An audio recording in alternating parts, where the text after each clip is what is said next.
Estudo do Catecismo da Igreja Católica, com o Padre Bruno Leonardo Braga. Desejei ver com a inteligência o que acreditei. Santo Agostinho.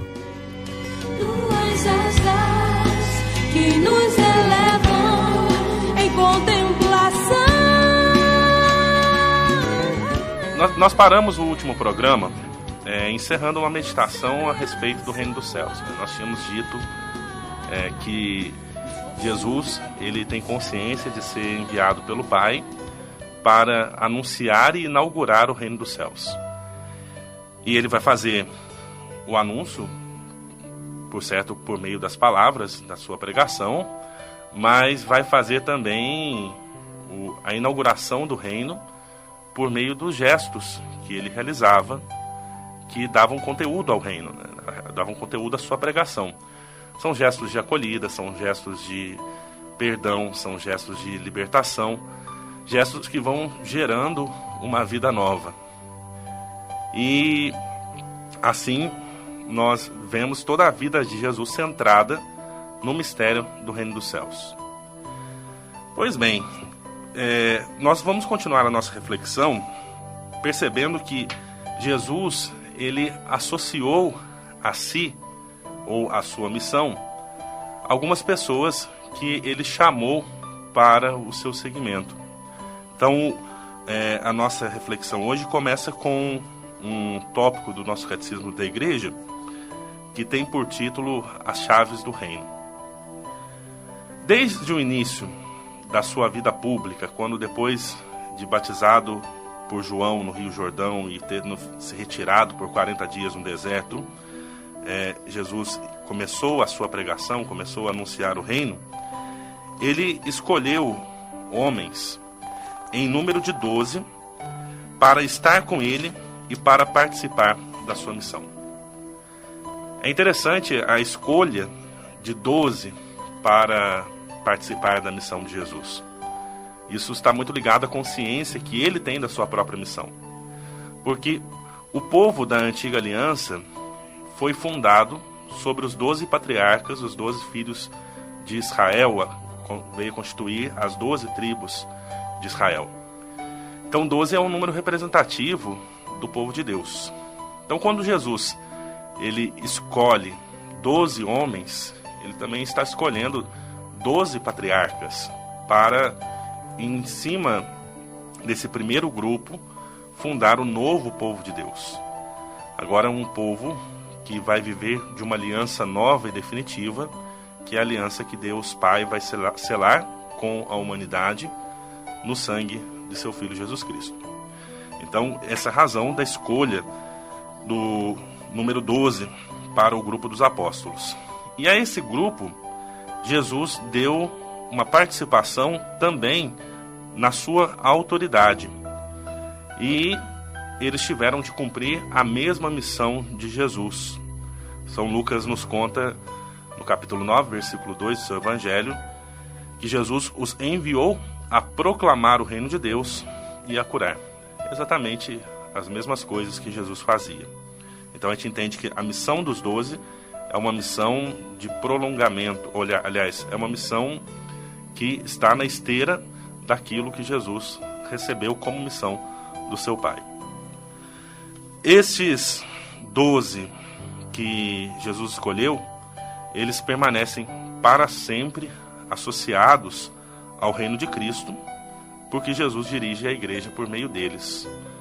Nós vemos no Evangelho de São Lucas, capítulo 22, versículos 29 a 30, a afirmação de Jesus: Disponho para vós o reino, como meu Pai o dispôs para mim, a fim de que comais e bebais a minha mesa em meu reino, e vos senteis em tronos para julgar as 12 tribos de Israel. Então, para o exercício da missão dos 12, Jesus confere a eles também uma autoridade especial dentro dessa comunidade nova, desse povo novo que Jesus está reunindo em torno de si. No colégio dos 12, Simão Pedro ocupa o primeiro lugar. Jesus, ele confiou a Pedro uma missão única.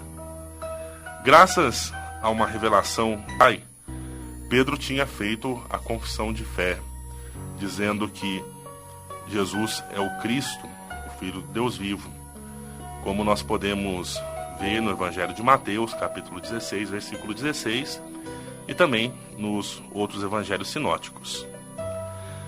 Quando Pedro faz essa confissão de fé inspirada por Deus em Cristo, em Jesus como Cristo, Filho de Deus vivo, Jesus então faz uma declaração: Tu és Pedro, e sobre esta pedra edificarei a minha igreja, e as portas do inferno nunca prevalecerão contra ela.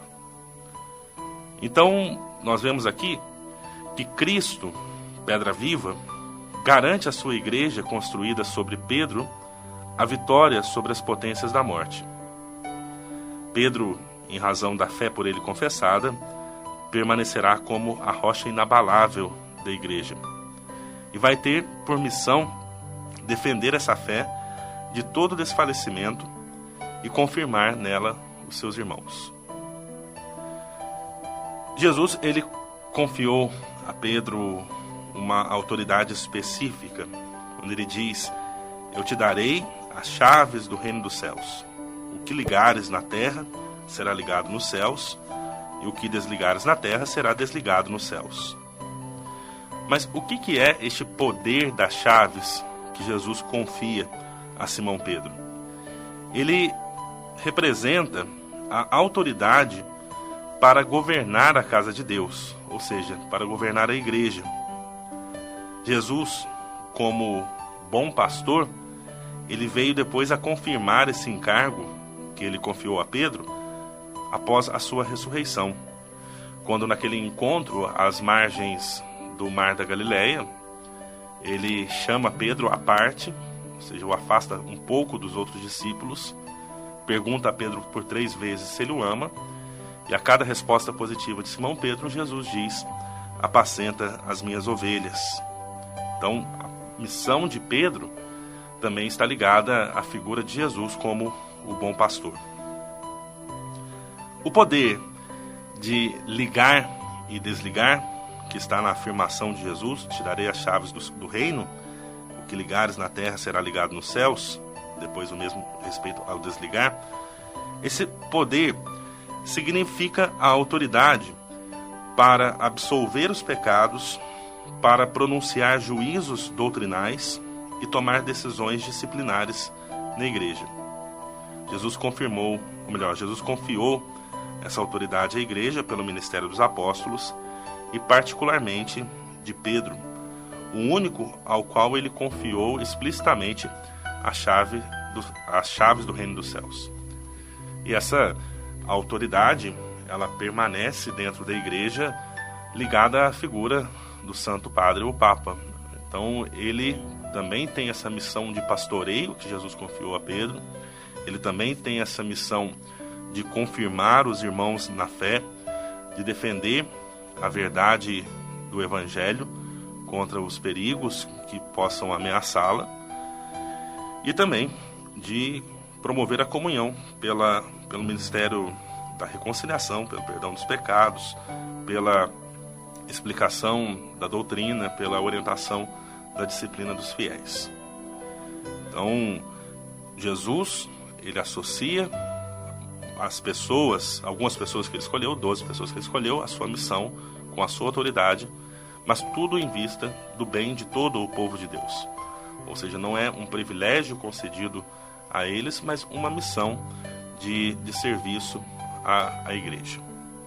Na próxima semana, nós vamos continuar a nossa reflexão, mostrando que Jesus deu aos discípulos uma antecipação, uma experiência de antecipação da glória do reino de Deus, meditando sobre o mistério da transfiguração. Tuas